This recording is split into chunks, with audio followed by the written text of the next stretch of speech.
परिचय। सर, हम आव्यूह के सिद्धांत को कहाँ लागू करते हैं?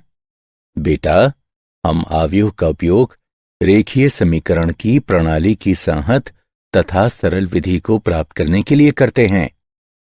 विभिन्न कंप्यूटर अनुप्रयोगों के लिए क्या हम आव्यूह का उपयोग कर सकते हैं? आव्यूह के संकेतन और संक्रियाओं का उपयोग पर्सनल कंप्यूटर के लिए इलेक्ट्रॉनिक स्प्रेडशीट प्रोग्राम में किया जाता है, जिसका बारी बारी से व्यापार तथा विज्ञान के विभिन्न क्षेत्रों में प्रयोग किया जाता है, जैसे बजट, बिक्री प्रक्षेपण, लागत अनुमान, प्रयोग के परिणामों के विश्लेषण आदि में। सर, क्या आव्यूहों का गुणा किया जा सकता है? हाँ, हम आव्यूह का गुणा कर सकते हैं। इसकी विधि अलग है। क्या तुम सीखना चाहते हो? हाँ सर। ठीक है, आज मैं तुम्हें आव्यूहों के गुणन के बारे में सिखाऊंगा। उद्देश्य: इस पाठ के अंत में आप निम्न करने में सक्षम हो जाएंगे। एक अदिश से एक आव्यूह में गुणा करना, एक आव्यूह के योगफल के गुणधर्म को समझना, एक अदिश गुणन के गुणधर्म को जानना, आव्यूहों के गुणन की विधि को जानना, एक आव्यूह के गुणन के गुणधर्मों को समझना।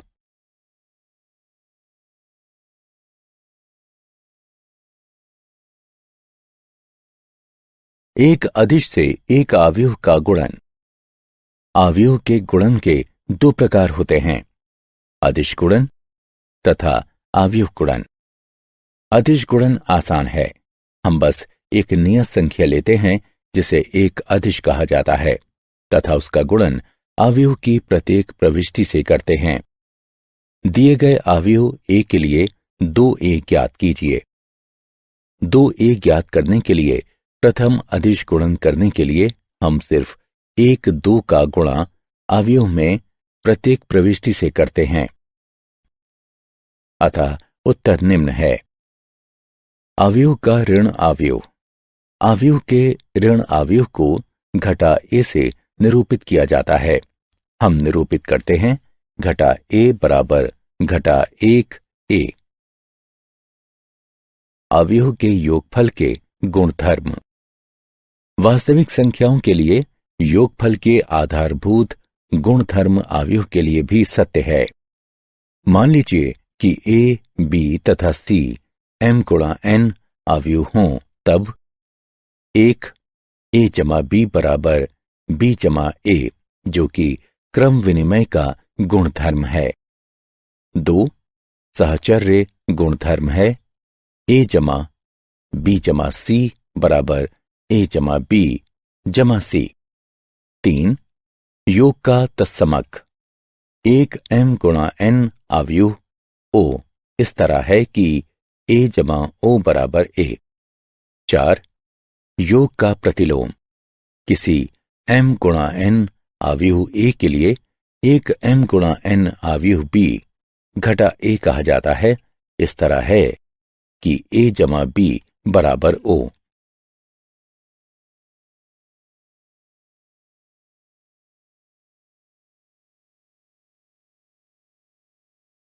अदिश गुणन का गुणधर्म। साधारण बीजगणित के सभी नियम आव्यूहों के योगफल या व्यवकलन अथवा उनके अदिशों के गुणन पर आधारित हैं।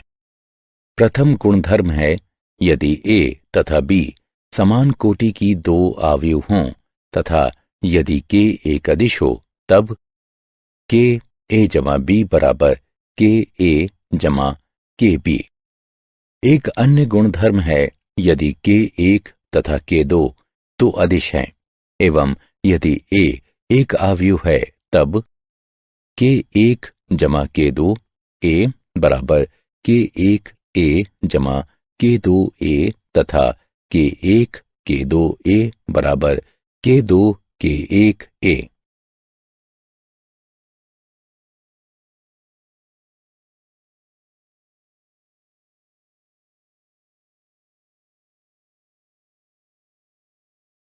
आव्यूहों का गुणनफल। हम दो अवयवों का गुणा कर सकते हैं यदि और केवल यदि प्रथम अवयव के स्तंभों की संख्या द्वितीय अवयव की पंक्तियों की संख्या के बराबर हो, अन्यथा दो अवयवों का गुणन अपरिभाषित होता है। अवयव के गुणन की कोटि है प्रथम अवयव की पंक्ति गुणा द्वितीय अवयव का स्तंभ।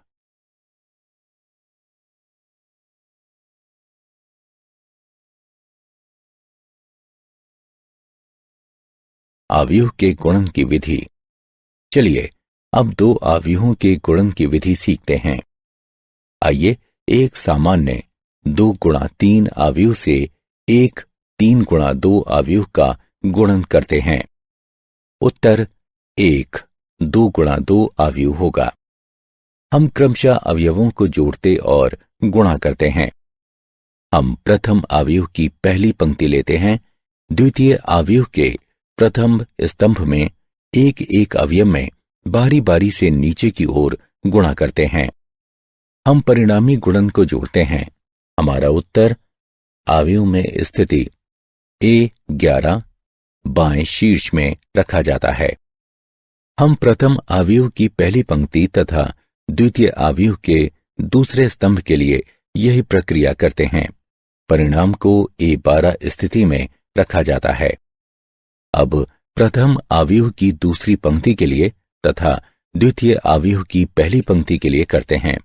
परिणाम को A21 स्थिति में रखा जाता है।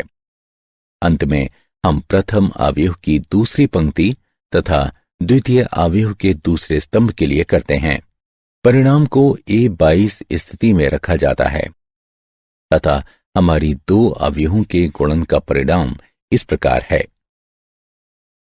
उदाहरण, दो अवयव दिए गए हैं। निर्णय लीजिए कि किस अवयव के गुणन AB अथवा BA को परिभाषित किया गया है तथा उसका आकलन कीजिए। क्योंकि A 2 गुणा 3 है तथा B 3 गुणा 4 है, उस क्रम में गुणन AB परिभाषित है तथा गुणन अवयव AB का परिणाम होगा 2 गुणा 4। गुणन BA अपरिभाषित है क्योंकि पहले गुणनखंड B में 4 स्तंभ हैं, किंतु द्वितीय गुणनखंड A में केवल 2 पंक्तियां हैं। गुणन को परिभाषित करने के लिए प्रथम अवयव के स्तंभों की संख्या द्वितीय अवयव की पंक्ति की संख्या से मेल खानी चाहिए। हल, A में पंक्ति 1 तथा B में स्तंभ 1 का डॉट गुणन लेने पर AB में 1 प्रविष्टि मिलती है। AB में 1 प्रविष्टि 1 है। A में पंक्ति 1 तथा B में स्तंभ 2 का डॉट गुणन AB में 1 प्रविष्टि देता है। A में पंक्ति 1 तथा B में स्तंभ 3 का डॉट गुणन AB में 1 प्रविष्टि देता है। A में पंक्ति 1 तथा B में स्तंभ 4 का डॉट गुणन लेकर गुणन की पहली पंक्ति को पूर्ण किया जा चुका है, जो AB में 1 प्रविष्टि देता है। अब AB की द्वितीय पंक्ति के लिए A में पंक्ति 2 तथा B में स्तंभ 1 का डॉट गुणन AB में 1 प्रविष्टि देता है तथा A में पंक्ति 2 तथा B में स्तंभ 2 का डॉट गुणन AB में 2 प्रविष्टि देता है।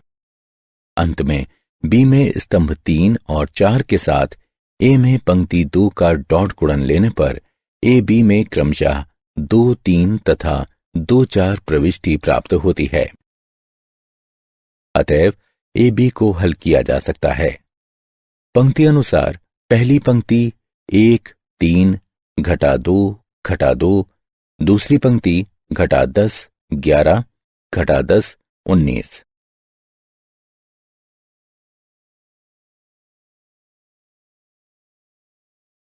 अवयव के गुणन के दौरान विचार किए जाने वाले कुछ बिंदु।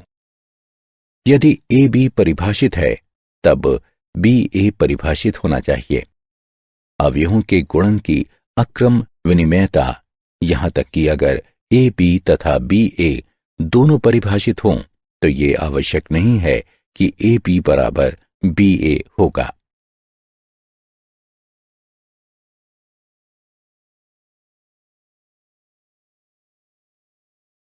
अवयवों के गुणन के गुणधर्म। अवयव का गुणन सहचर्य होता है। उदाहरणार्थ 3 अवयव ए, बी तथा सी दिए गए हैं, अतः निम्नलिखित पहचान सर्वथा सत्य है। ए बी गुणा सी बराबर ए गुणा बी सी। योग में अवयव का गुणन वितरण होता है। ए गुणा बी जमा सी बराबर ए गुणा बी जमा ए गुणा सी। गुणक पहचान का अस्तित्व। प्रत्येक वर्ग अवयव ए के लिए समान कोटि की एक तत्समक अवयव अस्तित्व में इस तरह है कि आई ए बराबर ए आई बराबर ए।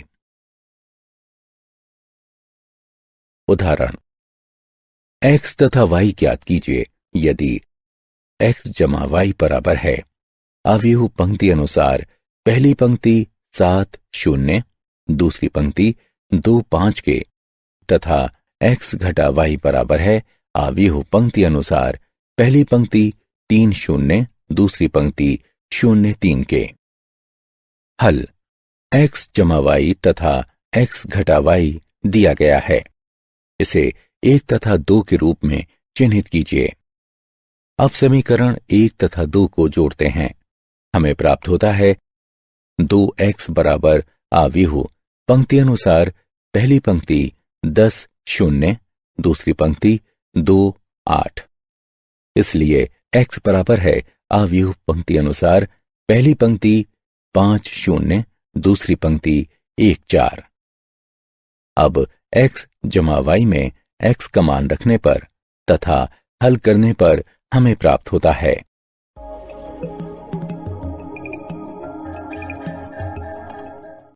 अवयव y बराबर है पंक्ति अनुसार पहली पंक्ति 2 0, दूसरी पंक्ति 1 1 के।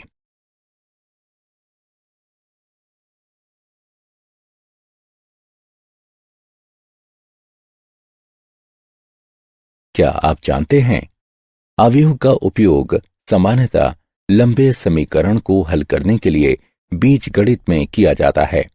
चरों जैसे कि x तथा y लिए गए हैं तथा संख्याओं के वर्ग या आयताकार ग्रिड बनाने के लिए परिणामी संख्याओं को पंक्ति एवं स्तंभों में व्यवस्थित किया गया है। प्रश्नों को और अधिक सहजता से हल करने के लिए इन संख्याओं की गणना की जाती है।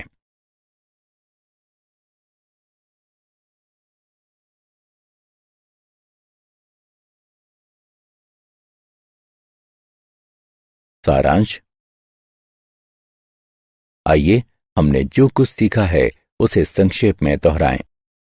घटा a बराबर घटा 1 गुणा a घटा b बराबर a जमा घटा 1 गुणा b, a जमा b बराबर b जमा a जमा b जमा c बराबर a जमा b जमा c, जहां a b तथा c समान कोटि की हैं। k गुणा a जमा b बराबर k गुणा a जमा k गुणा b, जहां a तथा b समान कोटि की हैं, k अचर है। k जमा l गुणा a बराबर k गुणा a जमा l गुणा a, जहां k तथा l अचर हैं।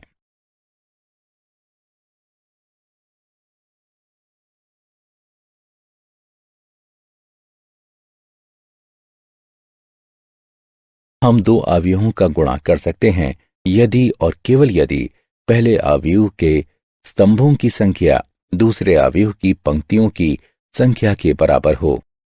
a गुणा बी सी बराबर ए बी गुणा सी। a गुणा b जमा c बराबर a गुणा b जमा a गुणा c। a जमा b गुणा c बराबर a गुणा c जमा b गुणा c।